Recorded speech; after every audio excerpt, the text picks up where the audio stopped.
behind the steel bars and concrete walls of Riverside Correctional Facility, where silence usually meant safety, a single discovery would shatter the illusion of order.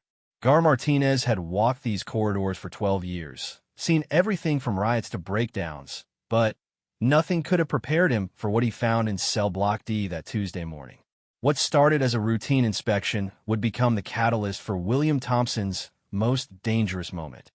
A rage so explosive that it would force the warden to make an unprecedented decision that no one saw coming. The story you're about to read isn't just about one man's fury. It's about the breaking point we all carry inside us. The moment when years of buried pain explode into something that can't be contained. William Thompson wasn't born angry. He was made that way, piece by piece, disappointment by disappointment, until the day came when a prison guard's shocking discovery would unleash something that had been building for 23 years. This is the true story of how one man's past caught up with him in the most unexpected way, and how a single moment of discovery would change not just his life, but the lives of everyone around him. Because sometimes the most dangerous person isn't the one who's always angry. It's the one who's been holding it all in, waiting for the right moment to explode. William Thompson sat on the edge of his narrow prison bed, staring at the gray concrete wall that had become his world for the past 8 months. The morning light filtered through the small barred window, casting familiar shadows across his cell in Riverside Correctional Facility. At 34 years old, William had learned to measure time not in days or weeks, but in the rhythm of prison life. Breakfast at 6, work detail at 8, lockdown at 9 in the evening. He wasn't supposed to be here. That's what he told himself every morning when the harsh fluorescent lights flickered on, jolting him from whatever restless sleep he'd managed to find. The conviction for assault had come as a shock, even though he knew his temper had always been his weakness. What he didn't expect was how prison would become a pressure cooker for all the rage he'd been carrying since childhood. William's hands were still scarred from the fight that landed him here. The marks served as a daily reminder of that night outside Murphy's bar when everything went wrong. He'd been trying to protect his younger brother Danny from a group of men who thought they could take advantage of someone they saw as weak. The court didn't see it as protection.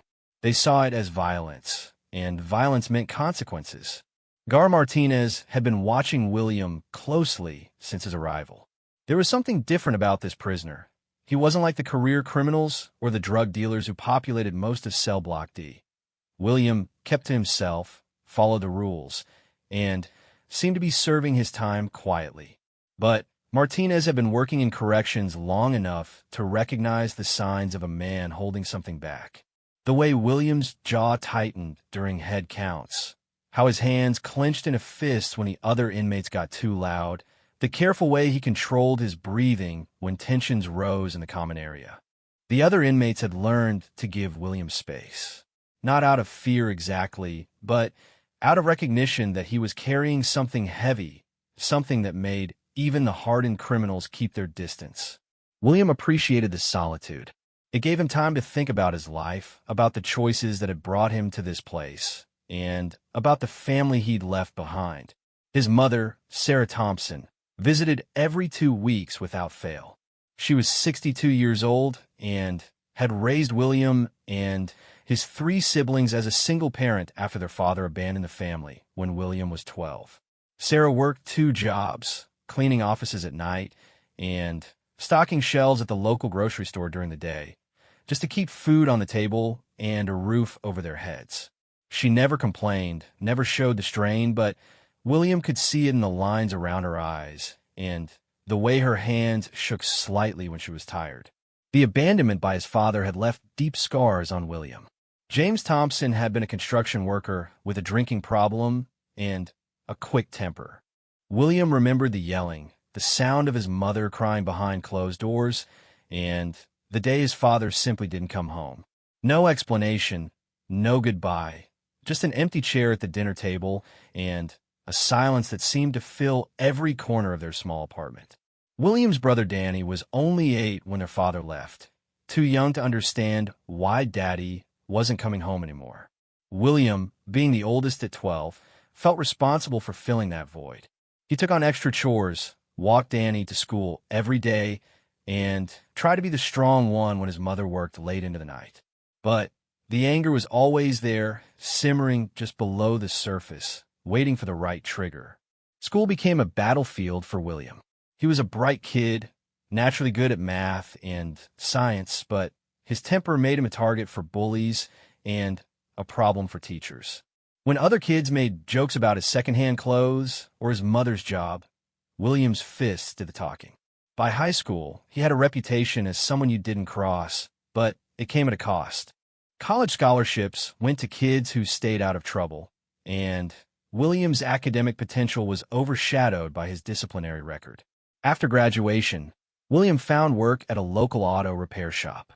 He had always been good with his hands, and working on engines gave him a sense of purpose and control that he couldn't find anywhere else. His boss, Frank Castellanos, was a former Marine who understood troubled young men and gave William the structure and respect he'd been searching for. For 5 years, William thrived in that environment. He learned advanced mechanical skills, earned Frank's trust, and even started taking night classes in automotive technology. But life is a way of testing people just when they think they've found their footing. Frank sold the shop to a chain company that brought in their own management team. The new owners were only interested in profit margins and efficiency ratings. They cut benefits, increased hours, and treated the mechanics like replaceable parts in their corporate machine. William's carefully constructed sense of stability began to crumble.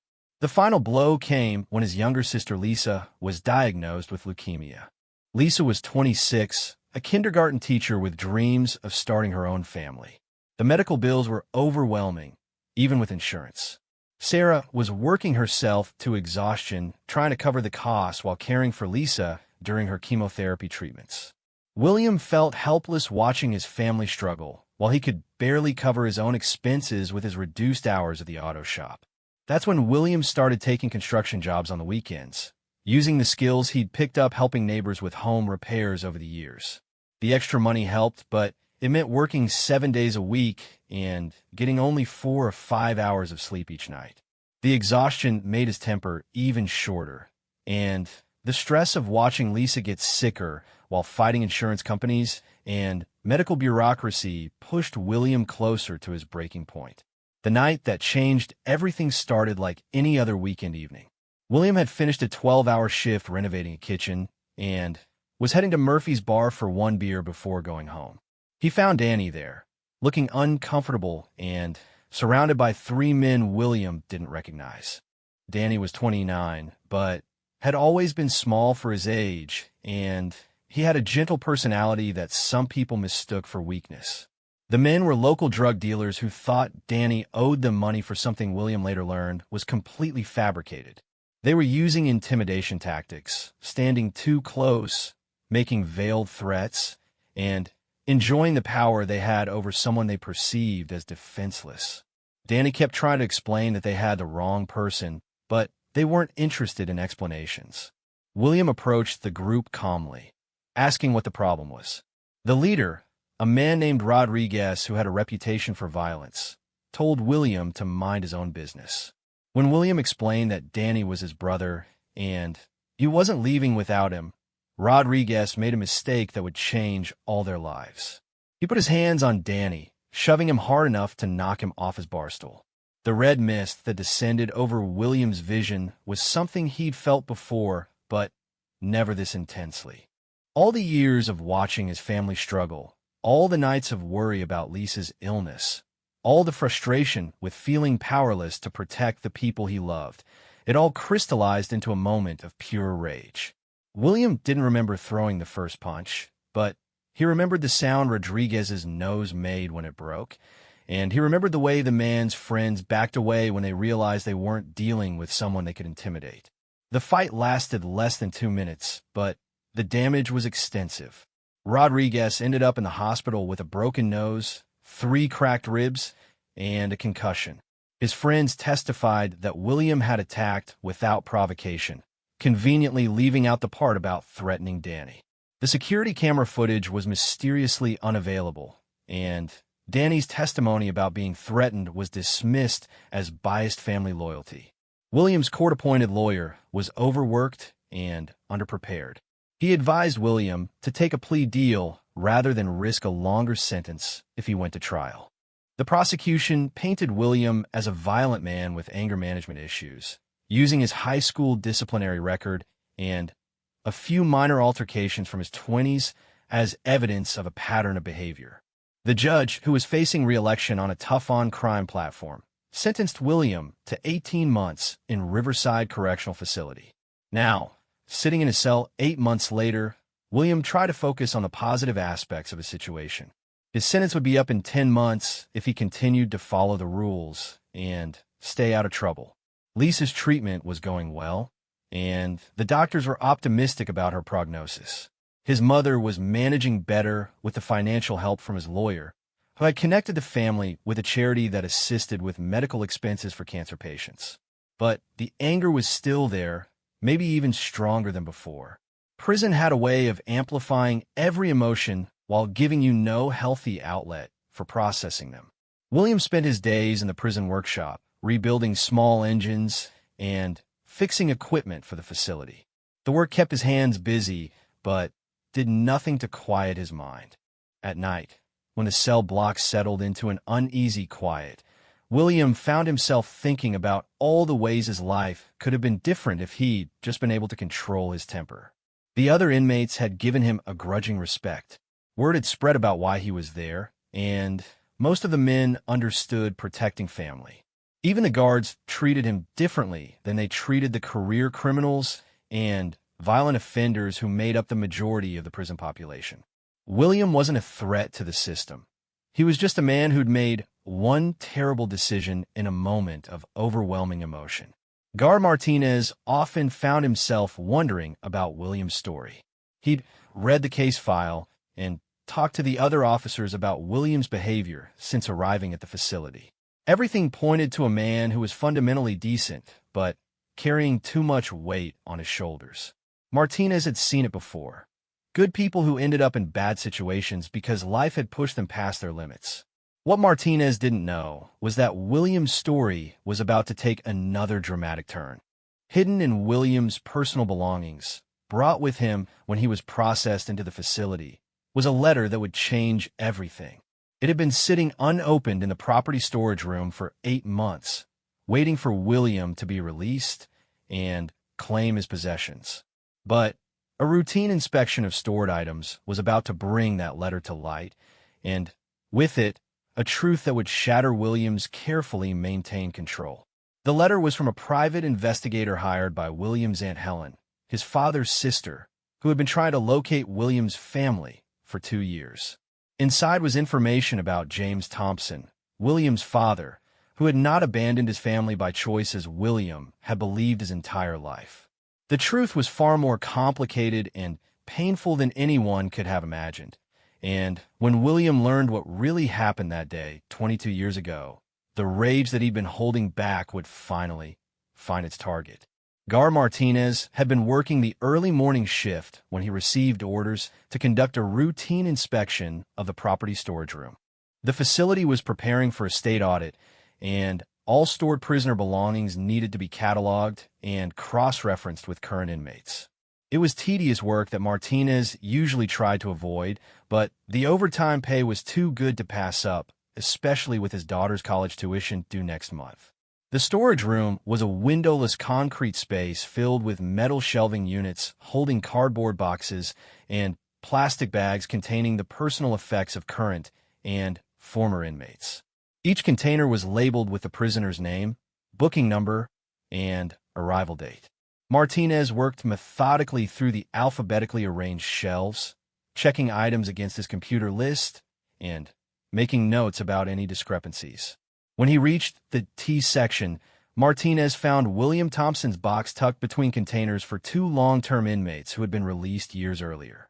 The box was smaller than most, containing only a wallet, a set of keys, some loose change, and a white envelope that looked like it had been handled frequently before being stored. The envelope was addressed to William Thompson at his mother's address, but there was no return address, only a postmark from Phoenix, Arizona, dated 3 months before Williams' arrest. Martinez almost put the box back without opening the envelope. Prison policy required him to inventory items, but not examine their contents unless there was suspicion of contraband. But something about the envelope caught his attention. The handwriting was shaky, uncertain, like someone who was either very old or very sick had written Williams' name and address. There was also a yellow sticky note attached to the outside of the envelope that simply said "Urgent, please forward," in different handwriting. Following protocol, Martinez opened the envelope to check for any prohibited items. What he found inside made him sit down heavily in the storage room's only chair. The letter was 2 pages long, written on letterhead from a private investigation company called Desert Sun Investigations. The letter was dated just over 11 months earlier, approximately 3 months before Williams' arrest. The letter began with an explanation that the investigator, Maria Gonzalez, had been hired by Helen Thompson of Phoenix, Arizona, to locate her nephew William Thompson and his family. Helen was the sister of James Thompson, William's father, and she had news about James that she felt the family needed to know. Maria Gonzalez had tracked the Thompson family to their current address and was writing to inform them of James Thompson's death and the circumstances surrounding his disappearance 22 years earlier. Martinez felt his hands trembling as he read the details. James Thompson had not abandoned his family, as everyone believed. On the day he disappeared, James had been on his way home from his construction job when he witnessed a drug deal gone wrong in an alley behind a convenience store. 2 men had been arguing over money when one pulled a gun and shot the other. James had seen the shooter's face clearly and had tried to leave without being noticed, but the killer spotted him. What followed was a nightmare that James could never have imagined. The shooter, Vincent Morales, was connected to a major drug trafficking organization that had tentacles reaching into law enforcement, the courts, and city government. Morales and his associates kidnapped James that same evening, taking him from his car just 2 blocks from his home.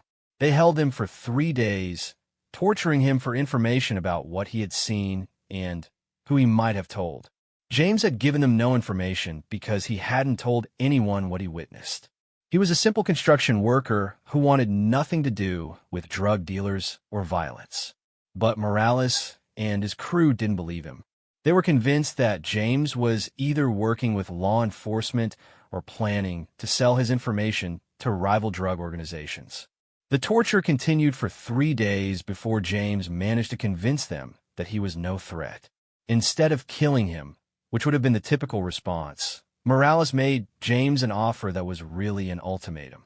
James could disappear completely, never contact his family again, never return to the city, never speak about what he had witnessed, and his wife and children would be safe.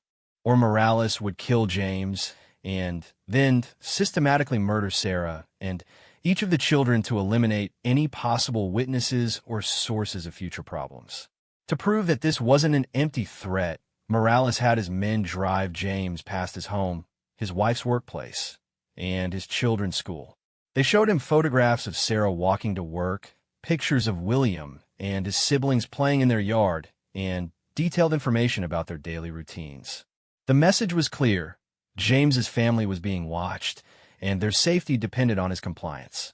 James chose his family's safety over his own happiness. He allowed Morales' organization to give him a new identity, David Mitchell, and relocate him to Phoenix, Arizona. He was given a job with a construction company that was owned by associates of the drug organization, ensuring that his whereabouts and activities could be monitored. For 22 years, James lived under this new identity, never married, never had other children, and never contacted his first family despite thinking about them every single day.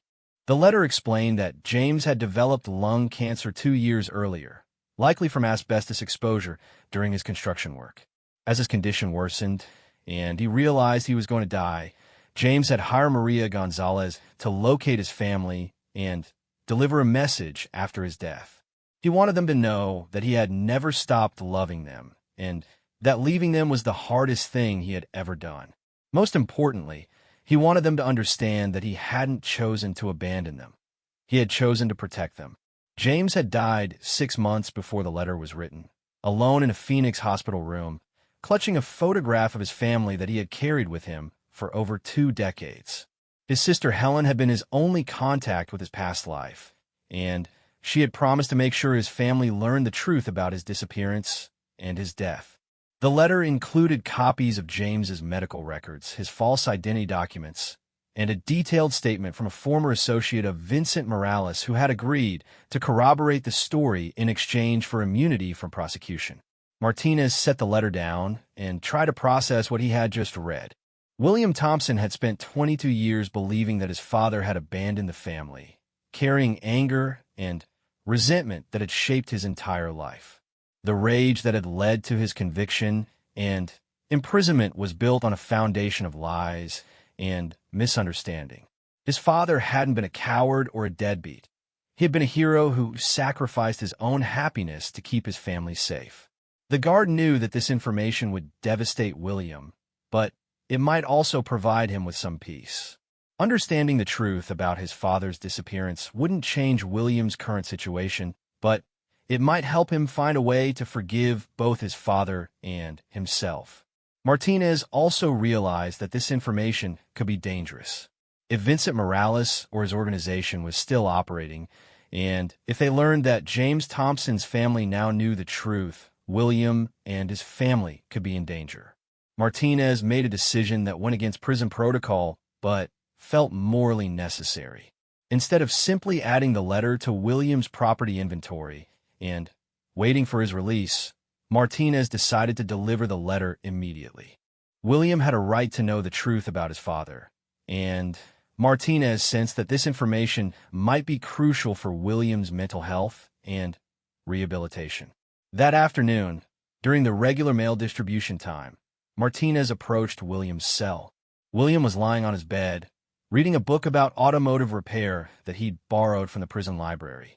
He looked up when Martinez stopped at his cell door, expecting routine communication about schedules or rules. Martinez held up the envelope and said, "Thompson, this was found in your stored property. Looks like it's been waiting for you since before you got here." William sat up, puzzled by the serious expression on Martinez's face. The guard was usually professional but friendly.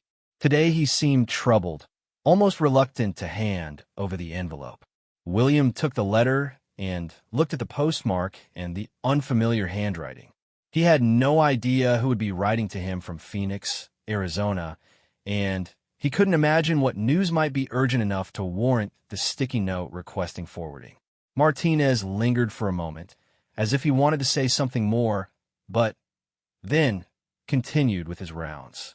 William opened the envelope and began reading. By the second paragraph, his hands were shaking. By the end of the first page, tears were streaming down his face.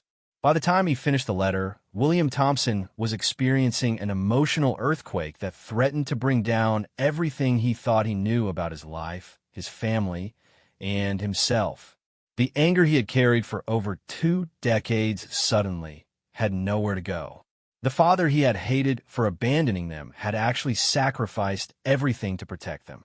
The resentment he had nursed, the bitterness that had poisoned his relationships and influenced his choices, was based on a complete misunderstanding of the truth. William felt as if the ground beneath his feet was shifting, leaving him unable to find his balance. But along with the grief and confusion came something else. A rage more pure and focused than anything William had ever experienced. Vincent Morales, the man who had destroyed his father's life and robbed William of 22 years with a man who had loved his family enough to disappear forever, was still out there somewhere. The organization that had threatened his mother and siblings, that had forced his father to live in exile until the day he died, was still operating. William read the letter 3 times, memorizing every detail, every name, every piece of evidence that Maria Gonzalez had gathered. The investigation had revealed that Vincent Morales was now in his 60s, but still active in drug trafficking operations throughout the southwestern United States. The organization had evolved and expanded over the years, but Morales remained one of its key leaders. Most disturbing of all, there was evidence that the organization was still monitoring James Thompson's family, even after his death, to ensure that the secret of his disappearance remained buried. That evening, William didn't eat dinner. He sat on his bed, staring at the letter and trying to process the magnitude of what he had learned. Other inmates left him alone, sensing that something significant had happened. Even the usual noise and chaos of the cell block seemed muted, as if the entire prison was holding its breath. William thought about his mother, who had spent 22 years believing that the man she loved had simply walked away from his responsibilities. He thought about his siblings, who had grown up without a father because they believed he didn't care enough to stay. He thought about his own life, shaped by anger and abandonment that had never been real. But most of all, William thought about justice. His father had died alone, carrying the burden of protecting a family that believed he had betrayed them. Vincent Morales had not only taken James Thompson's life, he had stolen his legacy, his relationship with his children, and his place in their memories. For 22 years, Morales had lived free while James Thompson lived in exile, and William Thompson lived with rage that slowly poisoned everything good in his life. As the lights went out in cell block D and the prison settled into its nighttime routine, William Thompson lay awake planning. The letter had provided him with names, addresses, and details about the organization that had destroyed his family. When he was released in 10 months, William would have a choice to make. He could share this information with law enforcement and hope that the legal system would provide justice, or he could take matters into his own hands. The rage that had been simmering inside William for decades was no longer unfocused anger at life's unfairness. It now had a specific target, a clear purpose, and a burning desire for revenge that threatened to consume everything else in his life. The discovery of his father's letter wouldn't bring William peace. It would unleash something far more dangerous than anything the prison system had ever seen. The days following William's discovery of the letter transformed him in ways that concerned everyone who came into contact with him. Gar Martinez noticed the change immediately. William's usual quiet compliance had been replaced by an intense, focused energy that seemed barely contained beneath the surface. During head counts, William's eyes had a distant look, as if he was calculating something complex and dangerous. His hands, previously steady and controlled, now showed subtle tremors that suggested internal turmoil. William threw himself into research with the desperation of a man running out of time. The prison library became his second home, where he spent every free moment studying law enforcement procedures, criminal justice protocols, and anything he could find about drug trafficking organizations. He requested books on private investigation techniques, surveillance methods, and even psychology texts that might help him understand the minds of career criminals like Vincent Morales. The librarian, Mrs. Chun, was a 60-year-old former teacher who had dedicated her retirement years to helping inmates with education and rehabilitation. She noticed William's sudden intense interest in law enforcement and criminal justice, and initially assumed he was planning to pursue a career in security or corrections after his release. But there was something about the way William absorbed information, the methodical way he took notes, the specific questions he asked about tracking people and gathering evidence, that made her increasingly uncomfortable. William's cellmate, Marcus Rodriguez, was a small-time drug dealer serving an 18-month sentence for distribution charges. Marcus had been watching William carefully since the day the letter arrived, recognizing the signs of a man on the edge of making a dangerous decision. Marcus had seen that look before in men who were planning revenge, and he knew it rarely ended well for anyone involved. Marcus tried to engage William in conversation about his plans after release, hoping to gauge whether his suspicions were correct. William's responses were carefully neutral, but Marcus could see the calculation behind every word. William talked about getting back to work, helping his family, and staying out of trouble, but his eyes told a different story. There is a coldness there that hadn't existed before, a detachment that suggested William was already mentally preparing for something that would require him to shut down his emotions completely. The letter had included contact information from Maria Gonzalez, the private investigator who had been working on James Thompson's case. William spent weeks crafting a response that would give him the information he needed without revealing his true intentions. He wrote to Maria explaining that he was James Thompson's son and that he had received her letter about his father's death and the circumstances surrounding his disappearance. William's letter to Maria was masterfully constructed. He presented himself as a grieving son who wanted to understand his father's sacrifice and ensure that his father's story was properly documented for the rest of the family. He asked for additional details about Vincent Morales and his organization, claiming that he wanted to provide information to law enforcement that might help bring the people responsible for his father's suffering to justice. Maria's response arrived 3 weeks later, forwarded through the prison mail system. Her letter contained far more information than William had dared hope for. She had continued investigating James Thompson's case even after his death, partly because she felt personally invested in seeing justice done, and partly because Helen Thompson had paid her to monitor the situation and ensure that the family remained safe from any retaliation. The additional information painted an even more disturbing picture of Vincent Morales and his organization. Over the past 22 years, Morales had risen through the ranks to become one of the most powerful drug traffickers in the Southwest. His organization, known as the Desert Serpents, controlled distribution networks in Arizona, New Mexico, Nevada, and parts of California and Texas.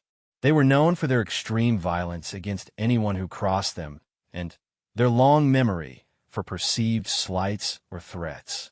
Most importantly for William's purposes, Maria had discovered that the Desert Serpents were still actively monitoring the Thompson family.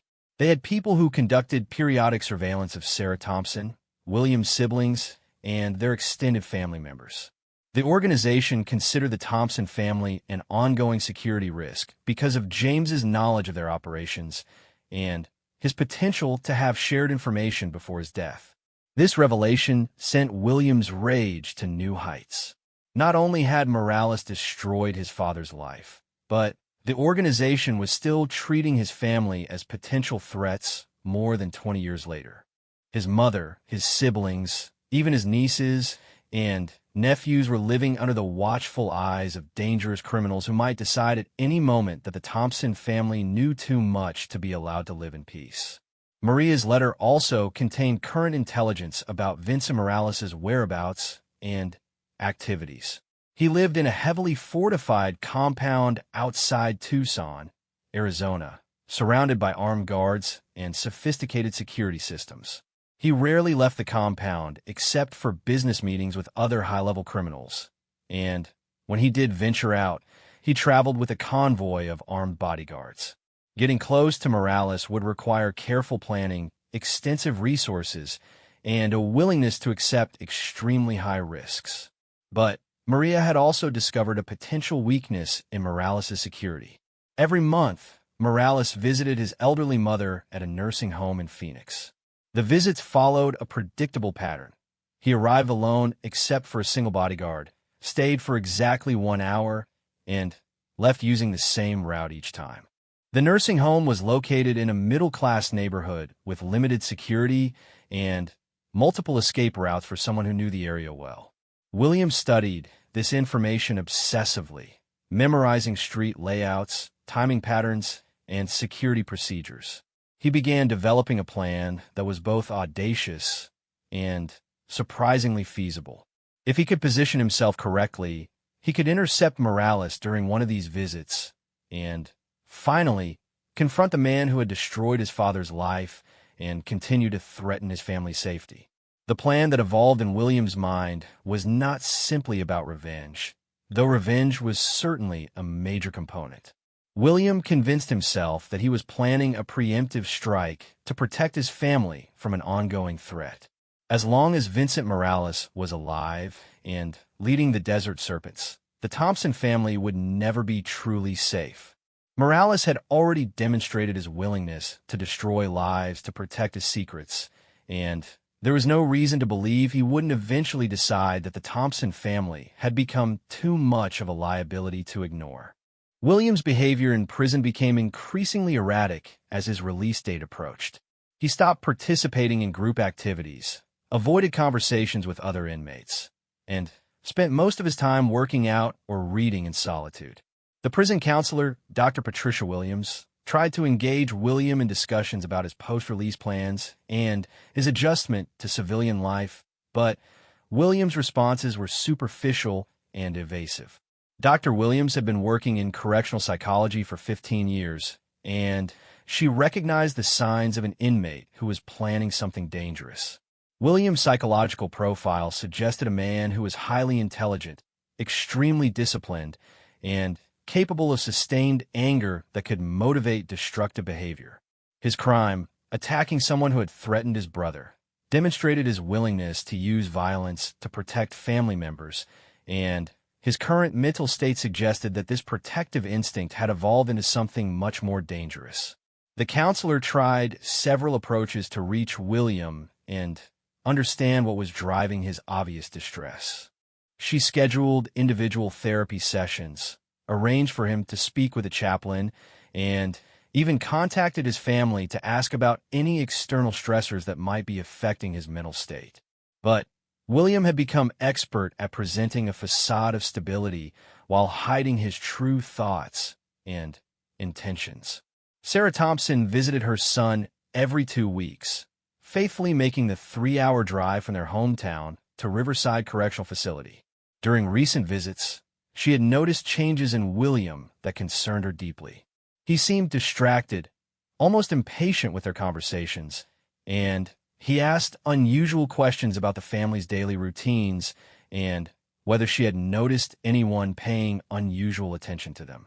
Sarah didn't know about the letter or William's discovery of the truth about his father's disappearance. William had decided not to share this information with his family until after his release, partly to spare them additional pain while he was unable to do anything about the situation, and partly because he didn't want anyone to try to talk him out of the course of action he was planning. During his mother's most recent visit, William had carefully probed for information about whether the family had noticed any surveillance or experienced any unusual incidents that might suggest they were being watched.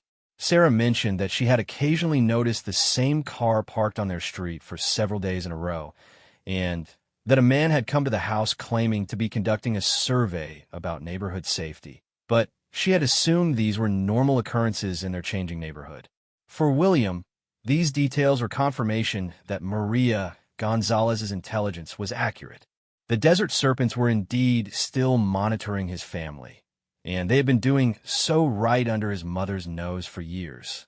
The thought of these criminals watching his mother go to work, observing his siblings' children playing in their yards, and cataloging their daily routines filled William with a cold fury that made it difficult for him to focus on anything else. With less than 2 months remaining in his sentence, William began making practical preparations for his release. He had saved most of his prison wages over the 8 months, accumulating a modest fund that he could use for travel and equipment. He also began establishing contacts outside the prison who might be able to help him acquire items that would be necessary for his plan, but difficult to obtain through legitimate channels. Marcus Rodriguez had connections throughout the Southwest from his years in the drug trade, and he recognized that William was preparing for something that would require specialized equipment and assistance. Marcus tried repeatedly to dissuade William from whatever he was planning, warning him that going after established drug organizations was suicide for someone without extensive criminal experience and powerful allies. But William's determination was absolute. He had spent 8 months thinking about nothing but Vincent Morales and the Desert Serpents. He had studied their operations, their security procedures, their weaknesses, and their personnel. Most importantly, he had identified a narrow window of opportunity that might allow him to accomplish his goal and potentially survive the attempt. The plan was elegantly simple in concept, but would require precise execution and considerable luck. William would travel to Phoenix after his release, conduct surveillance on Morales' monthly visits to his mother, and position himself to intercept the crime boss during one of these predictable trips. The confrontation would be brief and decisive. William would kill Vincent Morales and escape before the bodyguard or compound security could respond. William understood that this plan would likely result in his death, either during the attempt or in retaliation afterward. But he had convinced himself that his family's long-term safety required Morales' elimination, and he was prepared to sacrifice his own life to achieve that goal. In his mind, this wasn't a suicide mission. It was a necessary military operation to neutralize a persistent threat to innocent people. As William's release date approached, his transformation from angry but controlled prisoner to dangerous and focused predator was complete.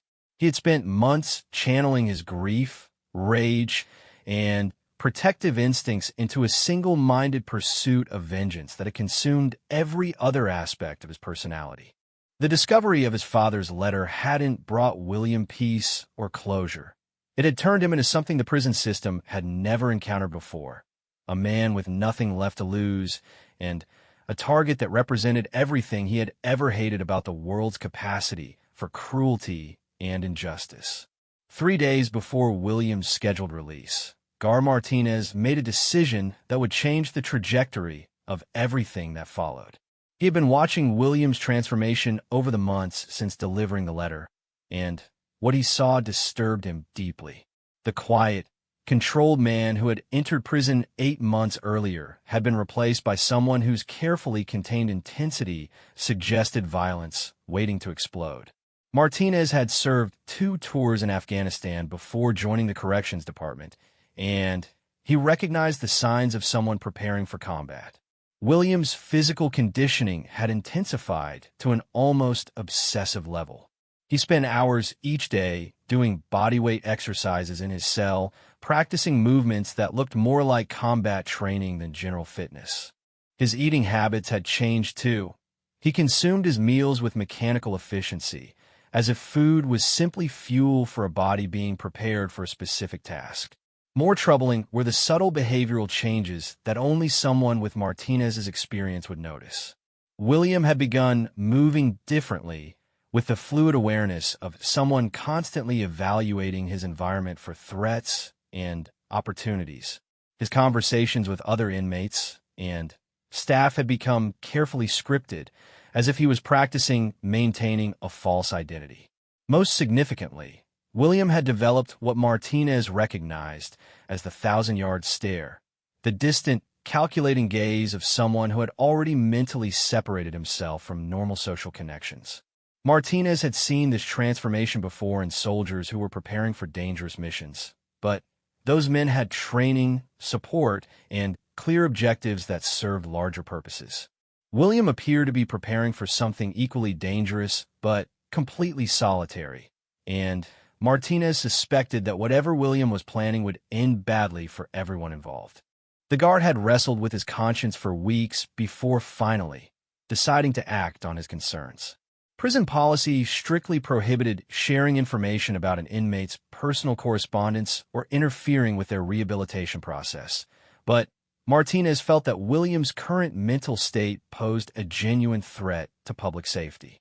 If his suspicions were correct, and William was planning some kind of violent action after his release, then Martinez had a moral obligation to prevent it if possible.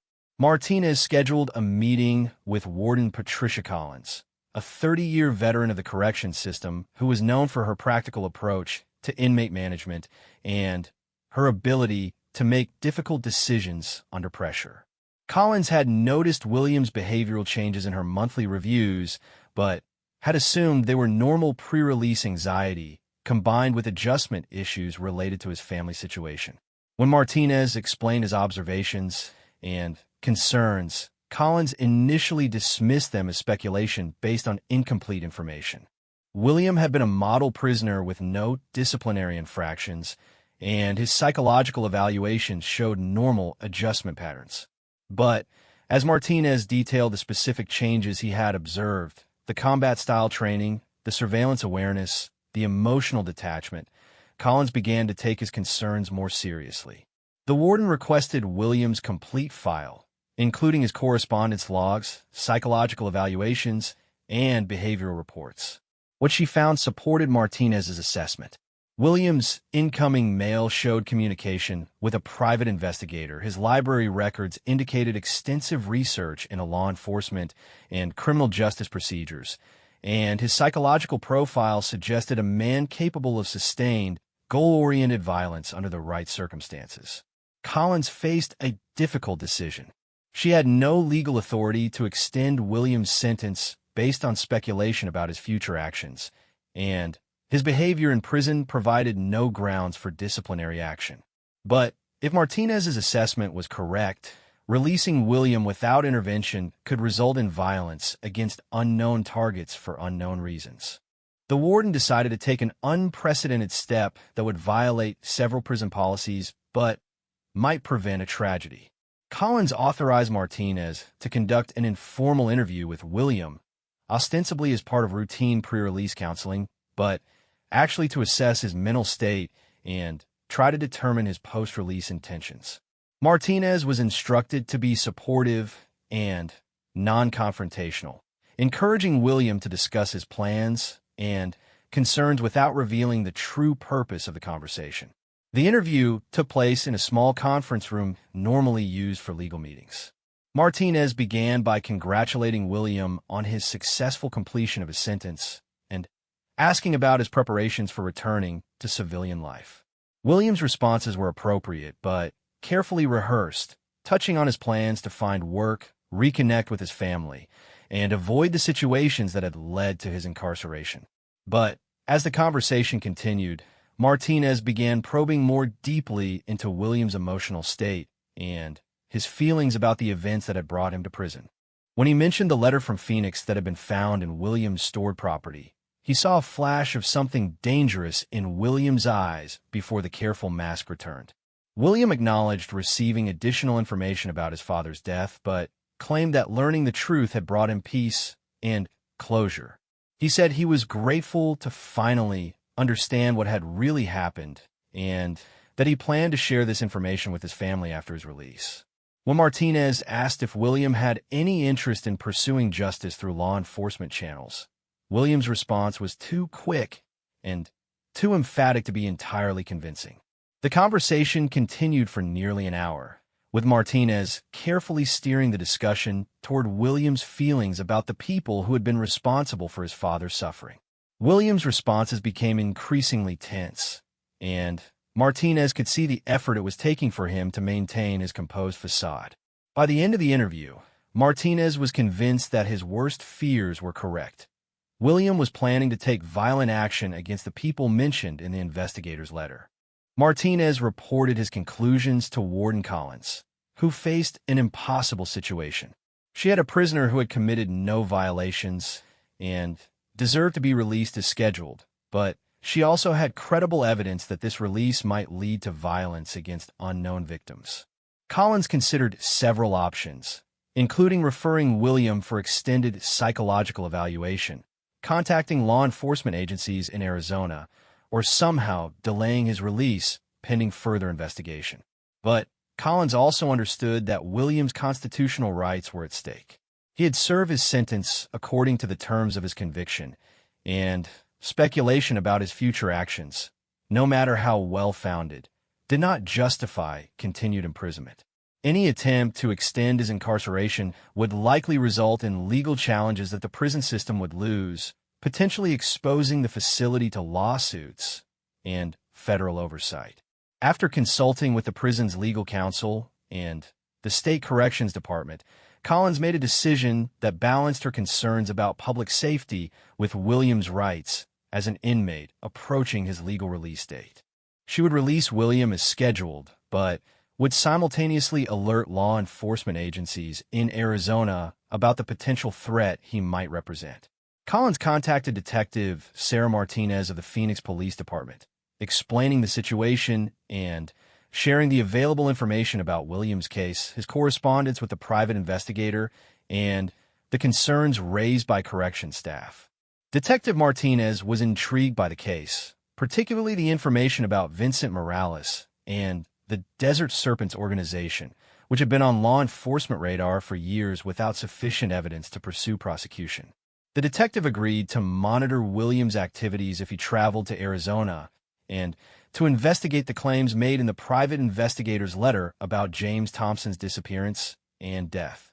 If the information proved accurate, it might provide law enforcement with new avenues for investigating the Desert Serpents and potentially bringing charges against Vincent Morales for crimes that went far beyond drug trafficking. Meanwhile, William remained unaware that his behavior had raised suspicions or that law enforcement was being alerted to his potential plans. His final days in prison followed the same routine he had established over the previous months. Intensive physical training, continued research in a library, and careful planning for his post-release activities. On the evening before his release, William received an unexpected visitor. Marcus Rodriguez had been transferred to a minimum security facility the previous month as part of his pre-release preparation, but he had requested permission to return to Riverside to speak with William one final time. The visit was approved as part of a peer counseling program designed to help inmates transitioning back to civilian life. Marcus had used his connections to learn more about Vincent Morales and the Desert Serpents, and what he had discovered convinced him that William was planning something that would almost certainly result in his death. Marcus spent the 30-minute visit trying to convince William to abandon whatever plans he had made and instead focus on protecting his family through legal channels. Marcus explained that the Desert Serpents were far more dangerous and well-connected than William realized. They had relationships with corrupt law enforcement officials, judges, and politicians throughout the Southwest. They also had a network of informants and associates who would immediately report any suspicious activity to the organization's leadership. Most importantly, they were known for their brutal retaliation against anyone who attacked their members, often targeting the families of their enemies rather than just the individuals involved. William listened to Marcus's warnings politely, but showed no signs of changing his mind. He thanked Marcus for his concern and assured him that he had considered all the risks involved in his post-release plans. When Marcus pressed him to be more specific about what those plans involved, Williams simply said that he intended to ensure his family's long-term safety by addressing the source of the threat they faced. The conversation ended with Marcus feeling helpless and frustrated. He had done everything he could to warn William about the dangers of pursuing vigilante justice against a powerful criminal organization, but William's determination seemed absolute. Marcus left the prison knowing that he would probably never see William alive again. On the morning of his release, William woke before dawn and performed his usual workout routine one final time in his cell. He packed his few possessions, including the letters from Maria Gonzalez, into a small bag and prepared for the administrative processing that would officially end his incarceration. Gar Martinez conducted the final inspection and wished William luck with his reintegration into society, but the exchange was awkward and tense.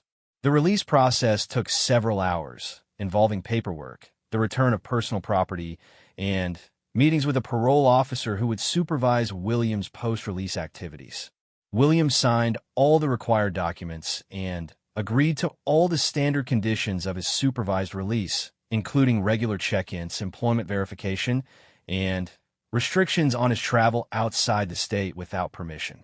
When William walked out of Riverside Correctional Facility at 2:30 p.m. on a Tuesday afternoon in October, he was carrying less than $300, a small bag of personal belongings, and a carefully developed plan for confronting the man who had destroyed his father's life 22 years earlier. He was also being watched by law enforcement officers who hoped to prevent him from carrying out that plan, though he would not become aware of this surveillance for several more days.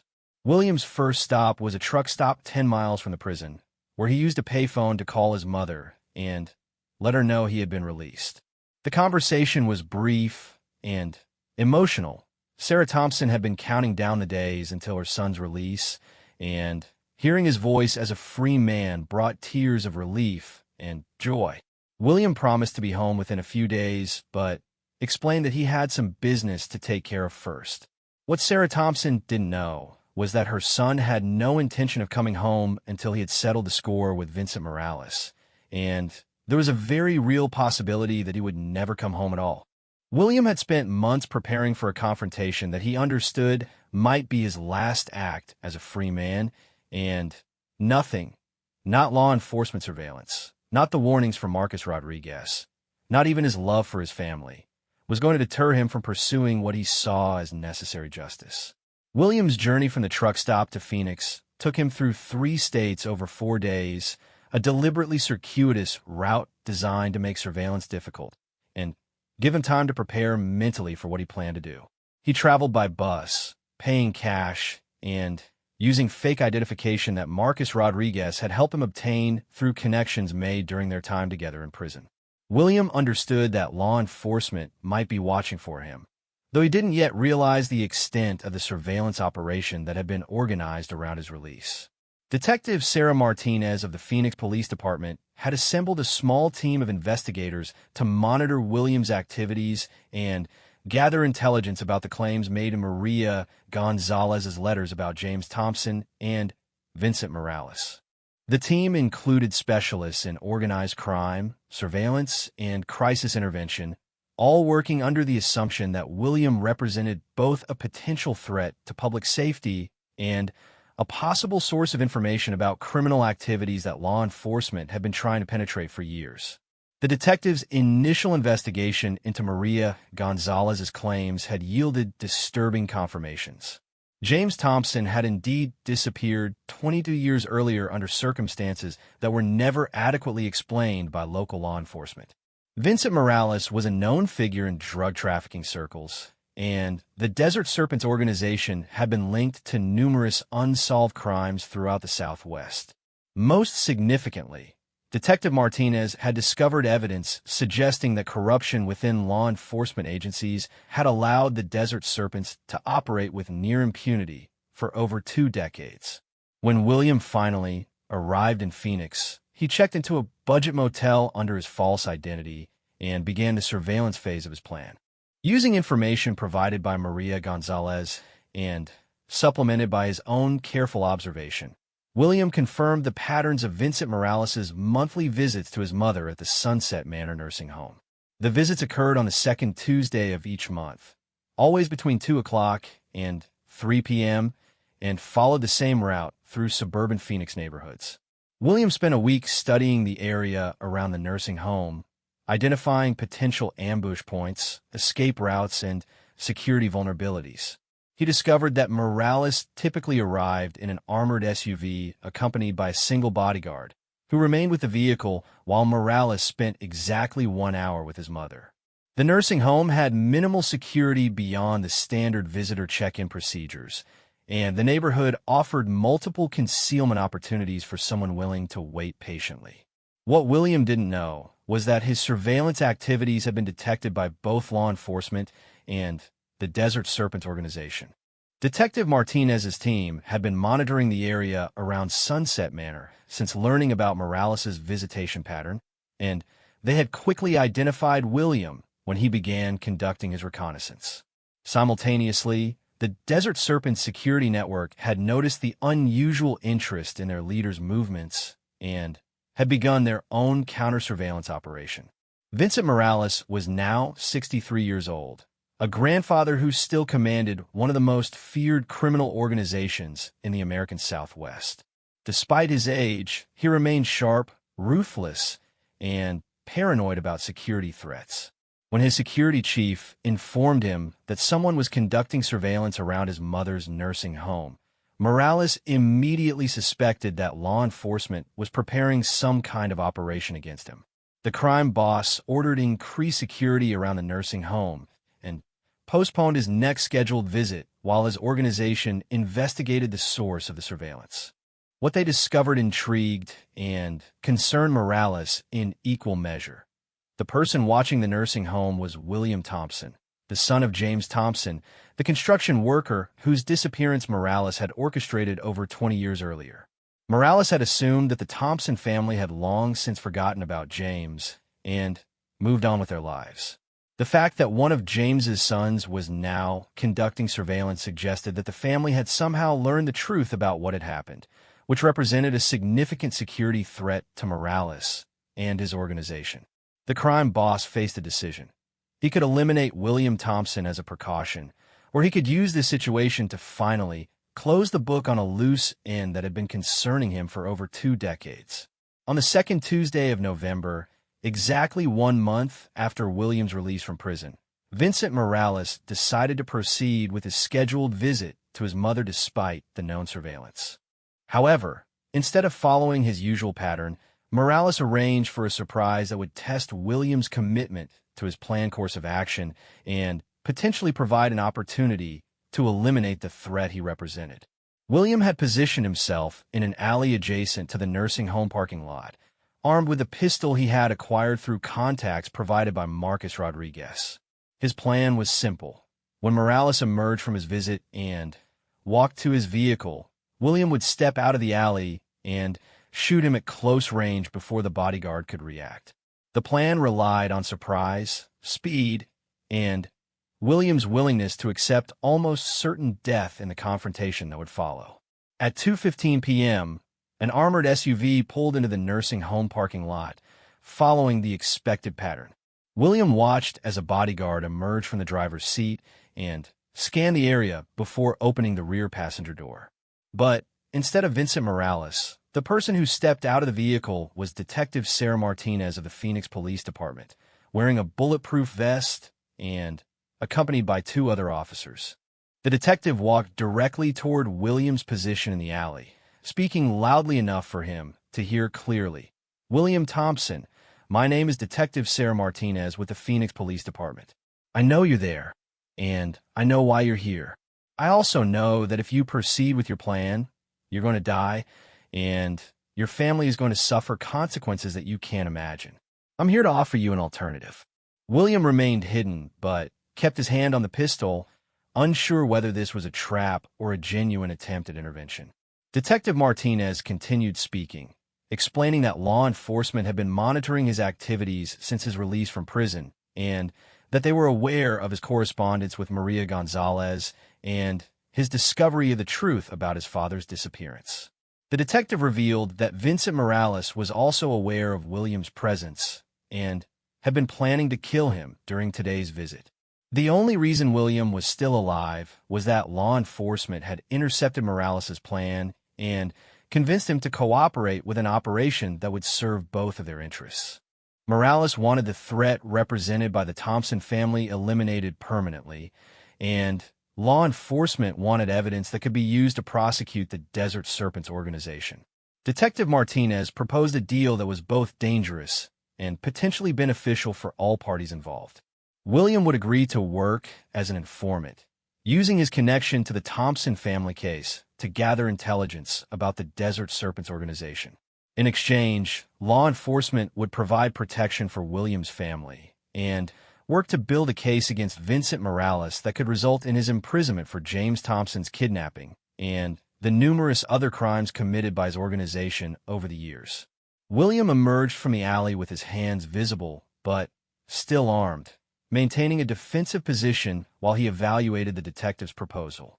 He demanded proof that Morales was indeed planning to kill him and evidence that law enforcement was serious about pursuing prosecution rather than simply using him to gather intelligence that would never result in arrests.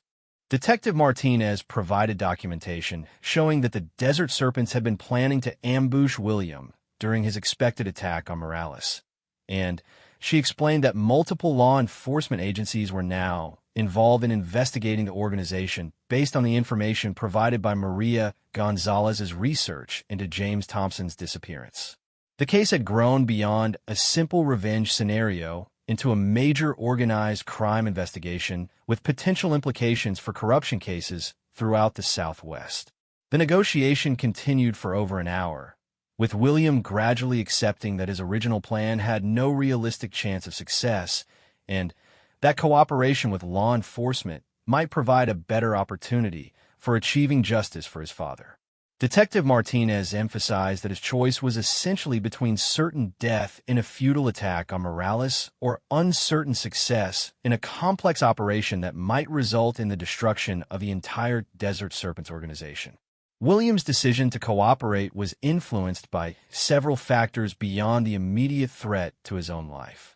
Detective Martinez revealed that the Desert Serpents had indeed been monitoring his family for over 20 years, and that his mother and siblings were in immediate danger if the organization decided they represented an ongoing security risk. By working with law enforcement, William might be able to protect his family while also ensuring that Vincent Morales faced consequences for his crimes. The operation that followed would take 8 months to complete and would involve William wearing recording devices during meetings with lower-level members of the Desert Serpents organization, participating in controlled drug transactions, and providing testimony to federal grand juries investigating organized crime in multiple states. The intelligence gathered through Williams' cooperation would ultimately result in the indictment of Vincent Morales and 37 other members of the Desert Serpents on charges ranging from drug trafficking to murder. Vincent Morales was arrested at his mother's nursing home during a visit that took place exactly 1 year after Williams' planned ambush. The arrest was conducted by a joint task force of federal agents, state police, and local law enforcement officers who had been building their case based partly on Williams' undercover work and partly on evidence that had been hidden for decades by corrupt officials who were also arrested as part of the operation. Williams' cooperation with law enforcement came at a significant personal cost. He spent months living under constant threat of discovery and death, knowing that any mistake could result in retaliation against both himself and his family. The stress of maintaining his cover identity while gathering evidence against dangerous criminals took a severe psychological toll that required ongoing counseling and support. But the operation also provided William with something he had been seeking since childhood, a sense that justice was possible and that individual actions could make a meaningful difference in confronting powerful forces that seemed untouchable.